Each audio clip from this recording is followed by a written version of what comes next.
Hello there everybody, Sam's Trains here and welcome back to the railway. Today I'm reviewing another American loco by Walthers.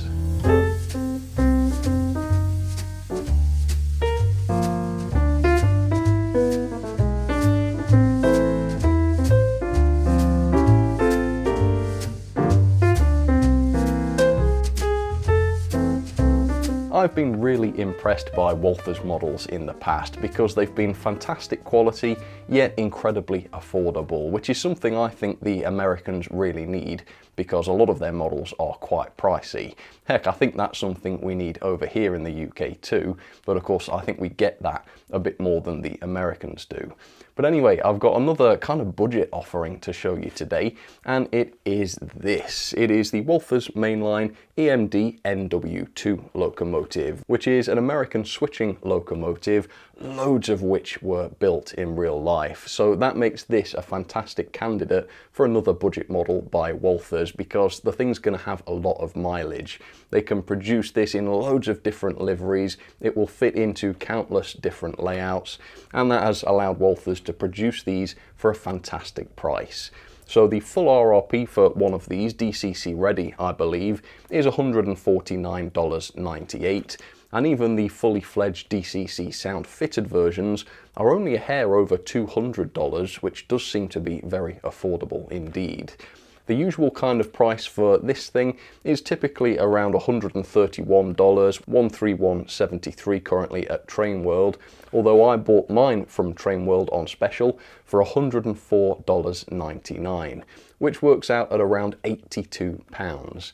Now for a modern locomotive, which is hopefully going to be good quality and well detailed like previous Walthers locos I've looked at were, that seems to be massively good value, doesn't it? So fingers crossed it is. Check these out if you are interested. But for now, let's get started on yet another Walthers diesel. So for a loco that is pretty small, the box here is absolutely massive, which is a bit strange, but don't let the size of the box fool you because as you can see, the actual loco is delightfully small, and that's something I really enjoy in a diesel. I like the smaller, dinkier shunters and such, so I am looking forward to this one.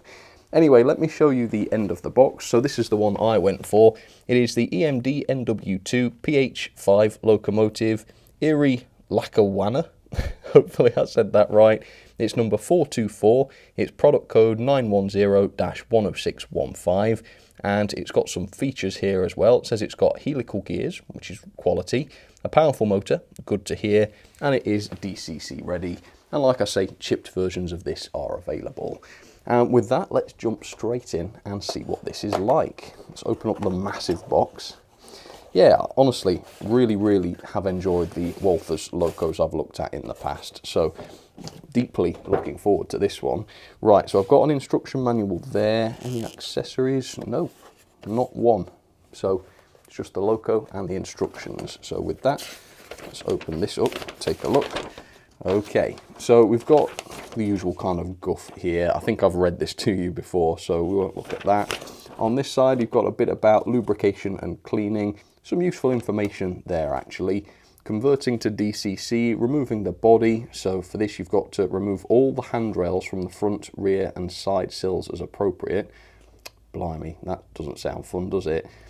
Locking tabs on the lower edges. Okay. This seems a little bit hard to follow without a diagram. Have we got one? Yeah, kind of, on the other side.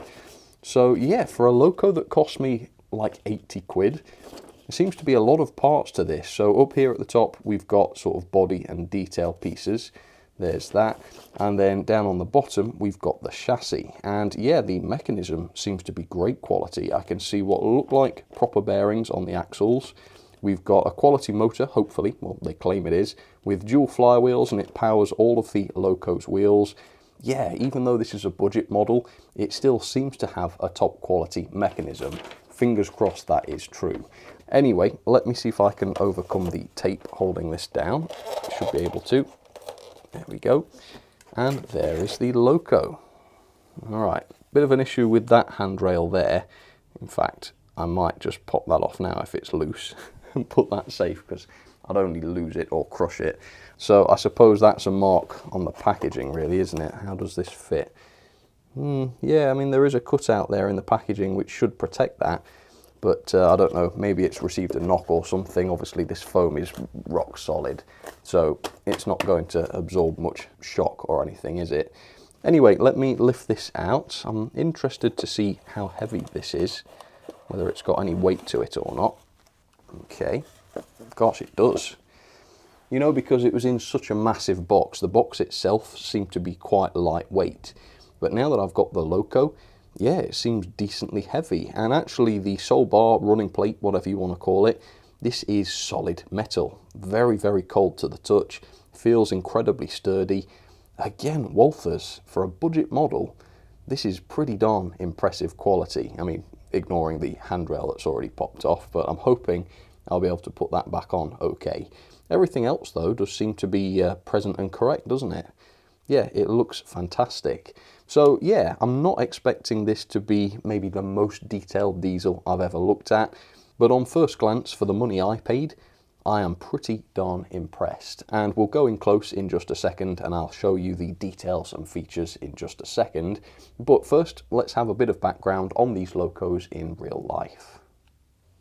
The EMD, or Electromotive Division of General Motors, developed the NW2 in the late 1930s, and the first example was built in 1939 for switching, or shunting work as we would know it. A colossal 1,145 examples were built over exactly 10 years for countless different railroad companies across the US and Canada.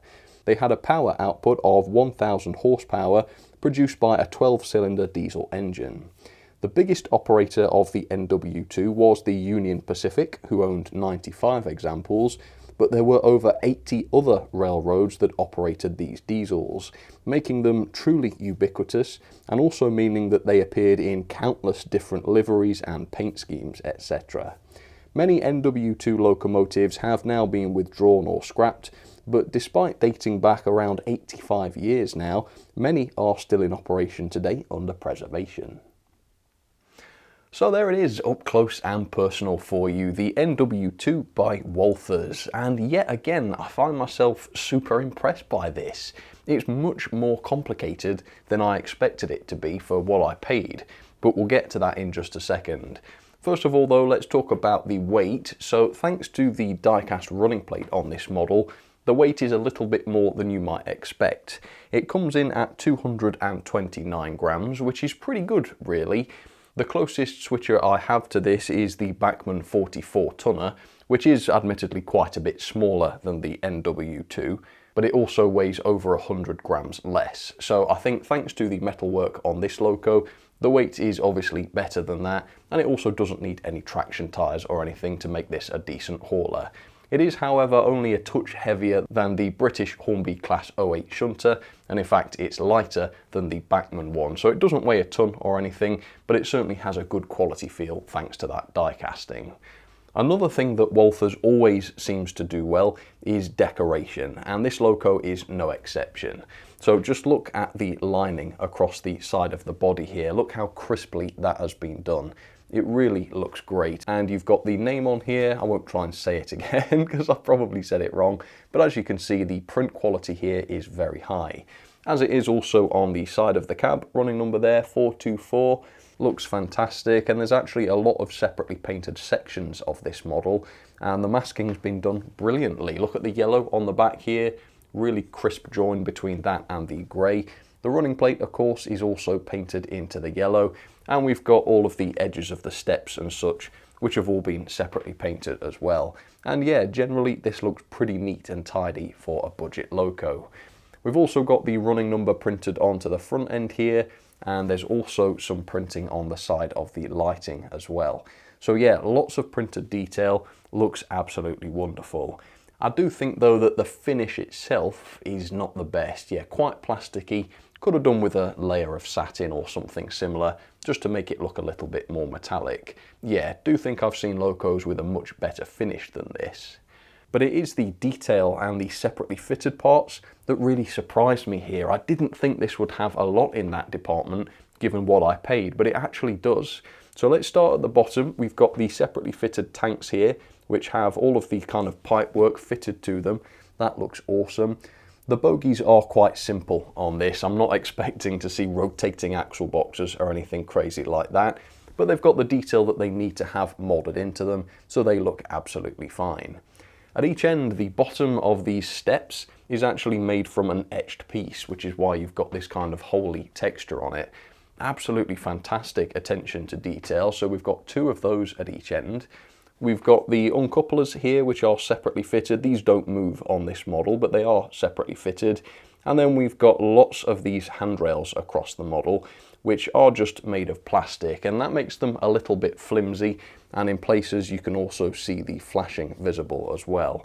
Now, some people do quite like the plastic handrails because the flimsiness means that they flex rather than break.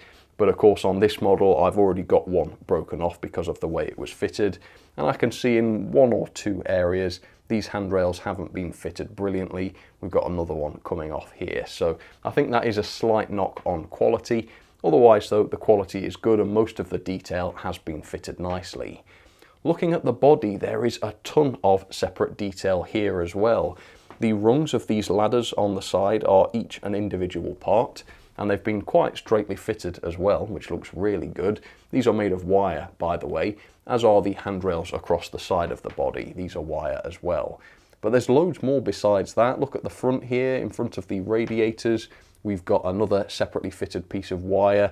I think the grille itself is possibly just a part of the moulding, but the quality of the moulding is really excellent. It looks great, as it also does on the side of the model. On the back end, again, look at all of these separately fitted wire components. Very, very fine indeed, and all nicely fitted. Fantastic. We do of course have lighting on this model. Whether it's working lighting, I'm not sure yet, but I wouldn't be surprised if it did work. Pretty sure the previous Walthers locos I've looked at did have that.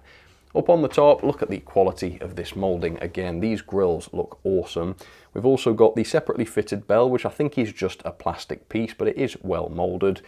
Look at the quality of the moulding. Just, I can't get over it. Really, really good. And we've got this horn at the front, which again is, I think, just a plastic moulded part, but I can't remember seeing another horn that looks quite that good. Yeah, it's been done well.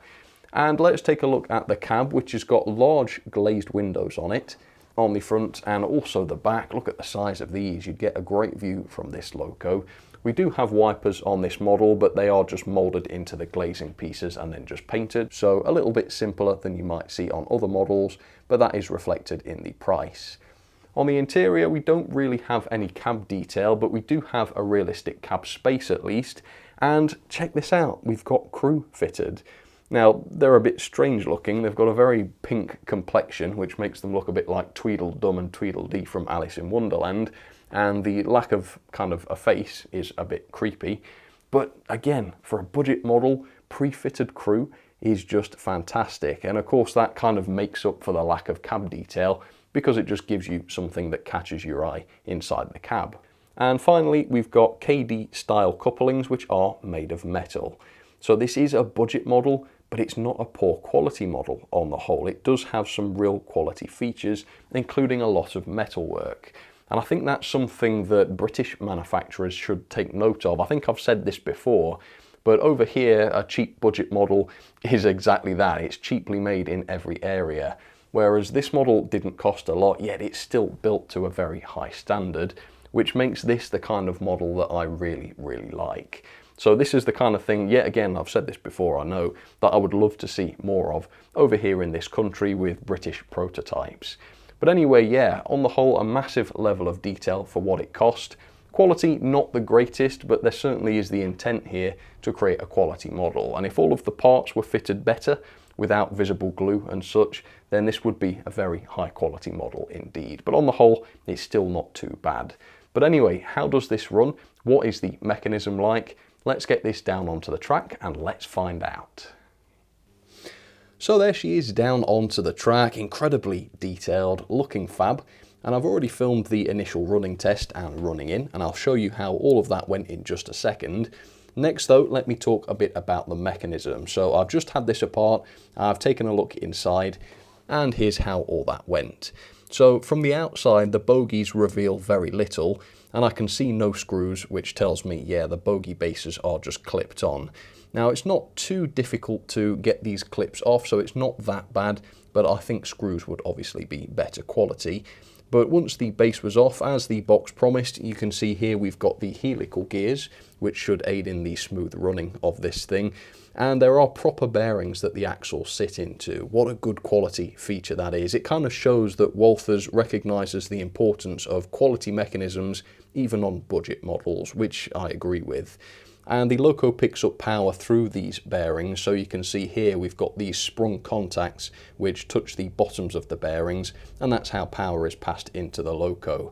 Now, in the past I've known this design to be very poor and not work very well on a certain Dapol loco. I think it was one of their electrics, something like that. Didn't work at all well on that loco, but here it does work well. So as much as I'm not a big fan of it, I can't deny that it works great.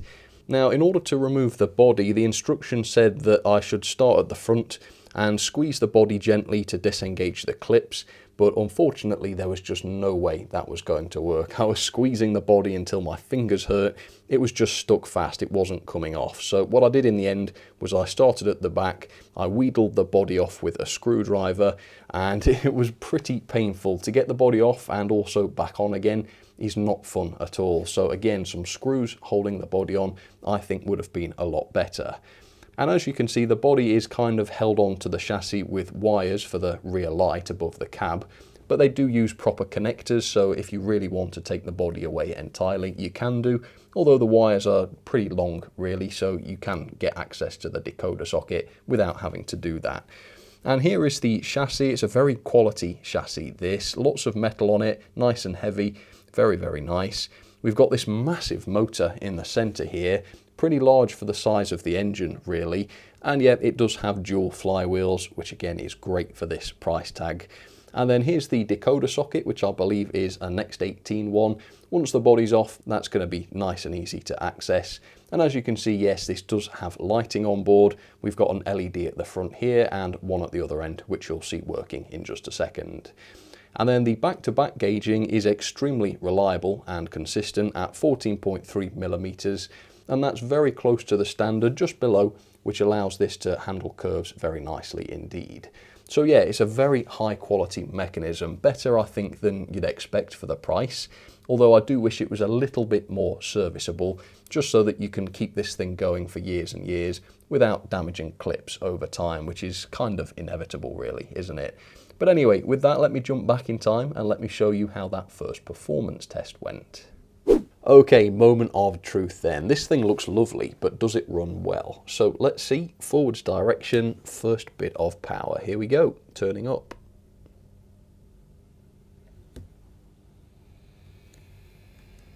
All right, well, it's its first ever run, so it was a little bit of a sleepy start, but it seems to have come to life quite nicely actually, and yeah, what I can say is that it's very smooth.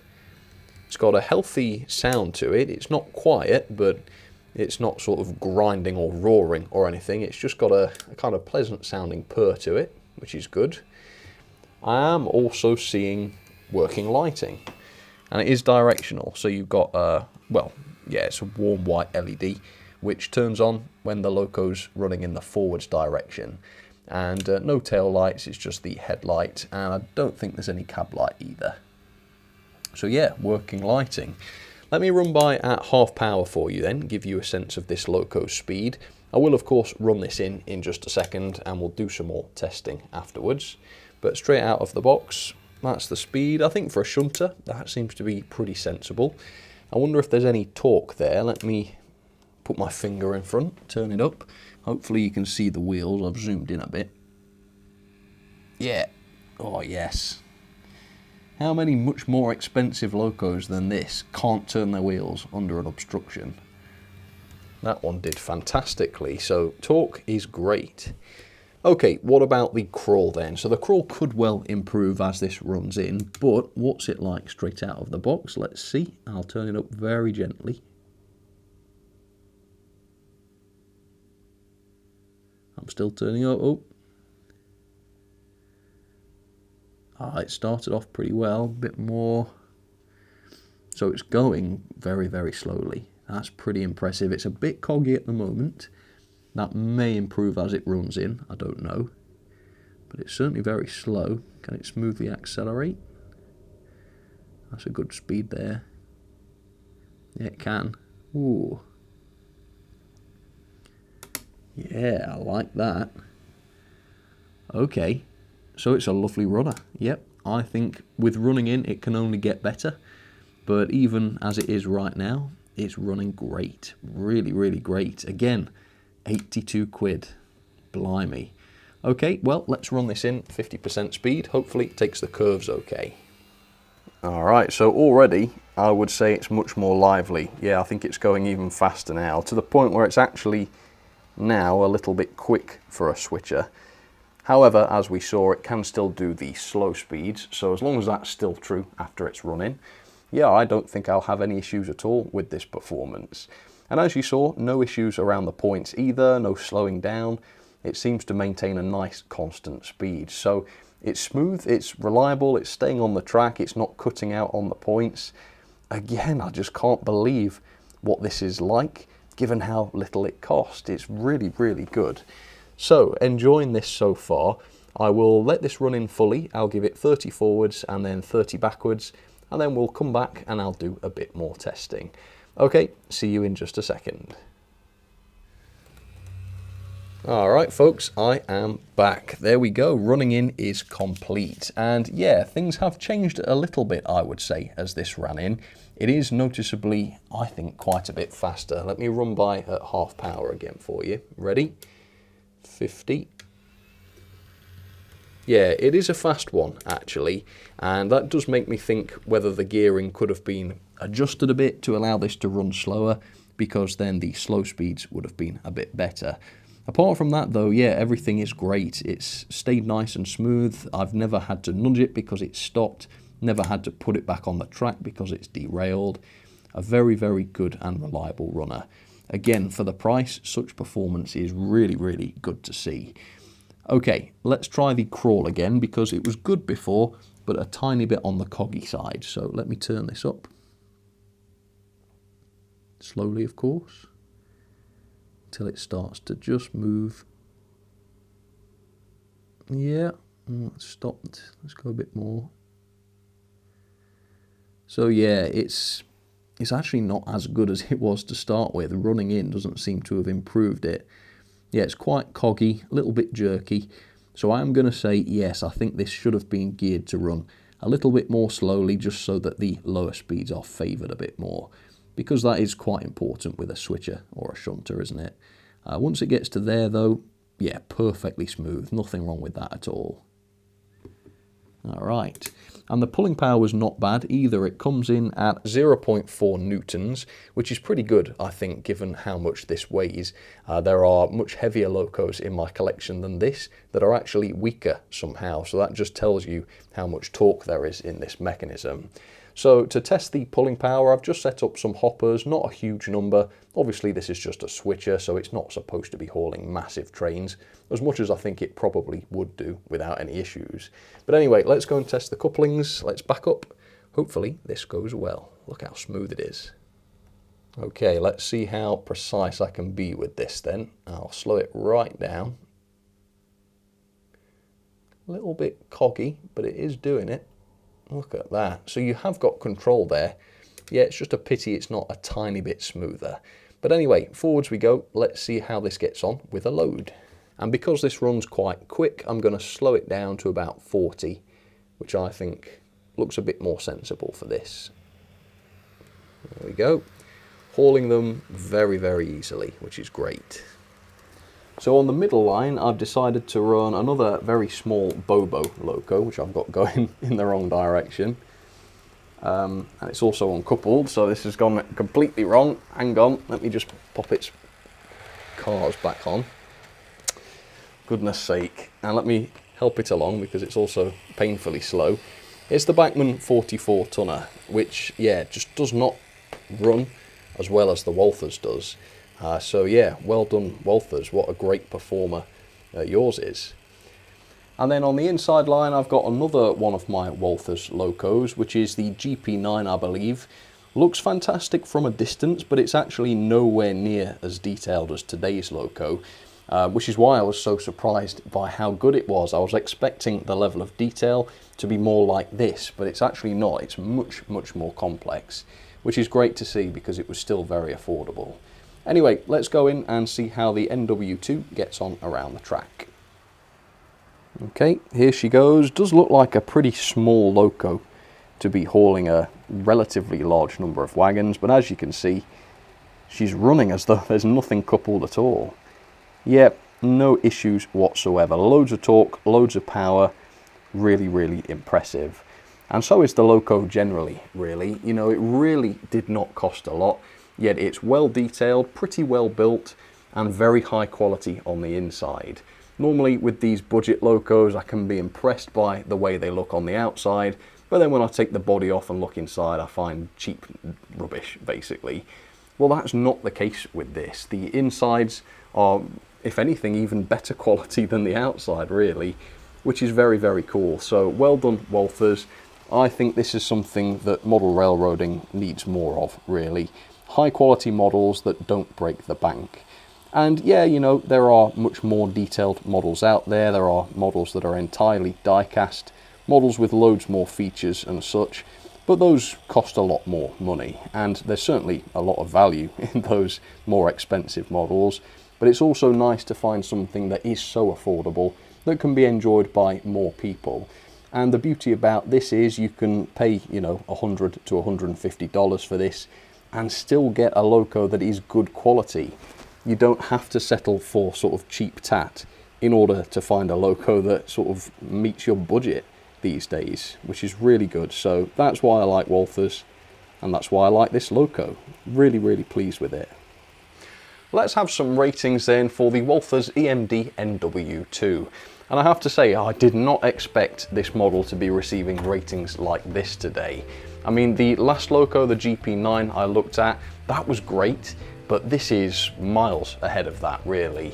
So level of detail, I've given 4-star. The paintwork is fantastic. We've got a lot of separately fitted details here. Yes, there's a lot of molded detail, but what needs to be is actually separate, and it looks fantastic. It's got lighting, and it's even got crew fitted into the cab. How awesome is that for this price? On the downside, the cab itself isn't the greatest. There's no real detail inside there, and certainly nothing painted beyond the figures. So it does just lose a star for that. Otherwise, the level of detail is awesome. Performance then, I've given 4.5 star, very close to being perfect. It is a beautifully smooth and reliable model. It's only a Bobo, so it's not got masses of pickups, but it doesn't stop on the points, it doesn't struggle at all, doesn't slow down on the curves. It's got loads of torque, and the slow speed is pretty good, but I have seen better. It's a tiny bit coggy at the slowest speeds, not the most controllable in the world. It also runs a little bit fast, so I would say if the gearing was a little bit better, if it was geared to run a little bit more slowly, then it would run with a more realistic speed and it would be better able to shunt. And as a switching locomotive, shunting is quite important for this. But overall, yeah, there's no massive issue with the performance. Pulling power then is pretty fantastic for the size of the thing. So it comes in at 0.4 newtons, or around 25 coaches on straight and level track. That makes this more powerful than quite a few locos that this is actually lighter than. In fact, it's about the same as the Haulage Class 14, which is obviously a much larger loco than this. So yeah, very, very powerful, lots of torque. The mechanism similarly is really, really good. I've given this 4 star. So it's got all-wheel pickup. The pickups are not my favorite design, but they are reliable, so that's good. It's also got proper bearings on the axles, a high quality motor, dual flywheels, nice modern DCC socket, and even lighting. The only thing I don't really like about the mechanism is the accessibility. There's a lot of clips here holding the thing together. I personally prefer screws because it is a little bit of a pain to get the body off, well, more than a little bit really. And you also have to unclip the bases if you want to access the pickups or the gears for cleaning or lubricating respectively. Yeah, a bit more serviceability here is what would be needed if this was going to get 5 star. But yeah, really the quality of the mechanism is great. Quality overall though, I've knocked down a little bit to 3.5 star. The quality's pretty good, but I would say it's probably the weakest aspect of the model. So the paint finish is not the greatest. It looks a little bit plasticky, a little bit flat. A bit of a satin coat on here would look a lot better. We've also got a couple of handrail issues, some of them not glued on properly, one of them had come off during transit, and there's the odd bit of visible glue around the handrails as well. So for these reasons I've knocked it down a little bit, but other parts, particularly the metal wire parts, they've been fitted brilliantly, and the die-cast running plate means that this is a good quality feeling model, and it's also got a bit more weight to it as well. Value for money then, so the full RRP for this, the highest price, DCC ready, is $149.98. I mean, that is very, very competitive for this. Typically you can buy these from the retailers for about $130, something like that, but I picked mine up on special for $104.99, which is about £82 GBP. Wow, what fantastic value. This is definitely worth £150, let alone $150. And to say that it's been available as inexpensively as that is mind-blowingly good. Yeah, 5-star, what a fantastic price for this. So overall that is 8.59 out of 10, or a grade of B. Yeah, for a budget model, absolutely brilliant. Let's put this into the logbook then, where it is 6th between a couple of 009 locos. So it's above the Bachmann Quarry Hunslet and below their Bagley Drury. Yeah, if you're in the market for a sort of medium-sized American switching locomotive, look no further than this. What a fantastic value model. Alright then folks, well that will just about do it for this review. Thank you so much for watching, and do comment down below and let me know what you think about this. Have you got one of these things? What livery is it in, if so, and how does it differ? Are there tooling variations in this model by Walthers? If so, please let me know. Also, this is yet another loco from Walthers that I've been really pleasantly surprised by. So if you know of any other locos that they make that you think I would enjoy, please also comment them down below and I will certainly look into them, because more of the same for me would be fantastic. Yeah, would love to see more. But for now, I'll say thank you once again for watching, and I'll catch you on the next one for another video. So thanks again for watching. You take care, folks. Cheers, everybody.